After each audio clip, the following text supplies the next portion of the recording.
And y'all already know, on this channel, we hold this racist system accountable, because if we don't, who will? And if you don't like it, get to stepping, because it ain't gonna stop. Now run a tape. Tonight, tensions boiling over outside the courthouse as a teen's murder trial begins in North Texas. The racially charged trial drawing crowds outside. 19-year-old Carmelo Anthony pleading not guilty to murder after fatally stabbing 17-year-old Austin Metcalf in the chest at a high school track meet last year. Prosecutors calling Anthony's actions unjustified, provoked murder, alleging he goaded Metcalf into pushing him, then killed him. The defense argues Anthony acted in self-defense when Metcalf made physical contact first. In the courtroom today, jurors shown surveillance video of the stabbing. Metcalf's mother wiping her eyes as jurors watched. Reporter Maria Guerrero from our NBC Dallas station in the courtroom. You can see someone pushing someone. Then you see the figure that is identified as Carmelo Anthony moving up into the bleachers, farther up, before running down. And you can see him running away, then walking away before he is apprehended. The prosecution says the case has nothing to do with race. But the trial now sparking backlash. The pool of 12 jurors and 6 alternates is made up of 5 women of color and 13 white men and women. There are no black jurors. Some say it raises concerns for fairness. We are tired, and we're saying enough is enough. Not one black. The trial expected to run 2 weeks. Ryan Chandler joins us now. Ryan, take us inside that courtroom. Metcalf's coach took the stand today? Well, Tom, that's right. We're here from Coach Robert Starr. His emotional testimony recounting the moment he found Austin Metcalf dying in his team tent. Metcalf's family weeping as they listened in. He's just one of the many, many witnesses the jury will lean on to paint a picture of what exactly happened that day. Carmelo Anthony's trial is taking place in County, Texas, before a jury with no black jurors. The case has sparked controversy because McKinney, the county seat, has been linked by some historians to North Texas history of sundown towns, segregation, and racial exclusion, raising concerns about fairness and representation. Make sense. The case has nothing to do with race. What you talking about, Willis? I told y'all last year, bro, they was going to do whatever it takes to rig up this case. I mean, if I'm lying, in my comment section, tell me I'm lying. They know this boy and his twin was in the wrong, but we'll talk about that later on in this video. So before I speak out, I keep telling y'all, all these people on the same team, the coaches, the teachers, the cops, the judges, the attorneys, they all on the same team. I can go on and on, but the students, the witnesses, they did one thing, bro. They went off script and they told the truth. Everything I've been saying. Man, run the tape. Clarice, good evening to you. The prosecution called multiple students to testify during the afternoon portion of court. Those students were there at the track meet, either underneath Memorial High School's tent or nearby. Many of them are minors, and you could tell it was really difficult for them to talk about what happened. Many of those students also spoke with detectives during the initial investigation. The defense brought out transcripts from those police interviews multiple times during cross-examination. Friday afternoon's testimony consisted of students recalling what they saw and heard at the track meet last April. Most of the students are minors, under the age of 17, so their names cannot be shared. Much of the teenagers' testimony was consistent. A few described seeing Anthony, a Centennial student, say hi to a student under the memorial tent and sit by him. They testified that 17-year-old Austin Metcalf verbally told Carmelo Anthony, 17 at the time, to leave the memorial tent multiple times. They also testified that Anthony did not move and kept his hand inside his backpack.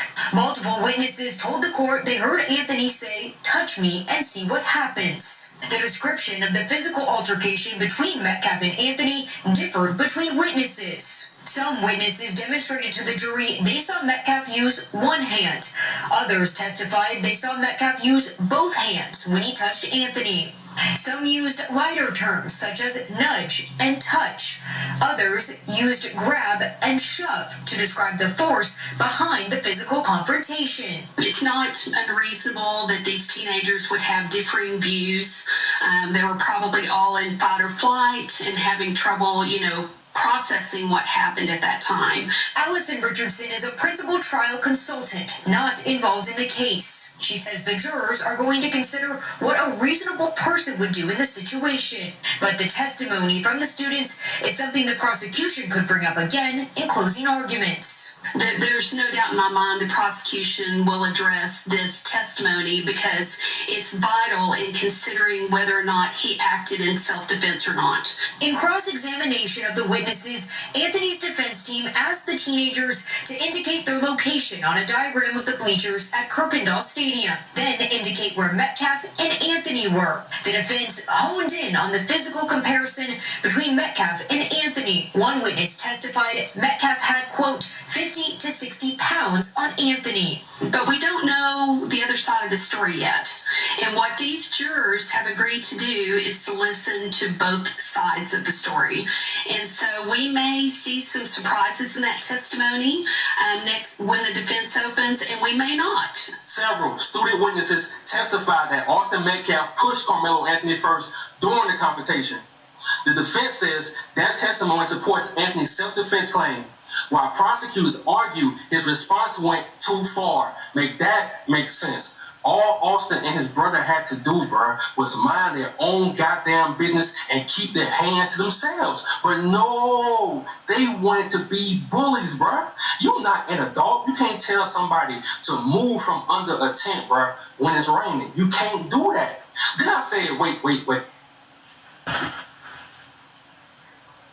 Real. Wait.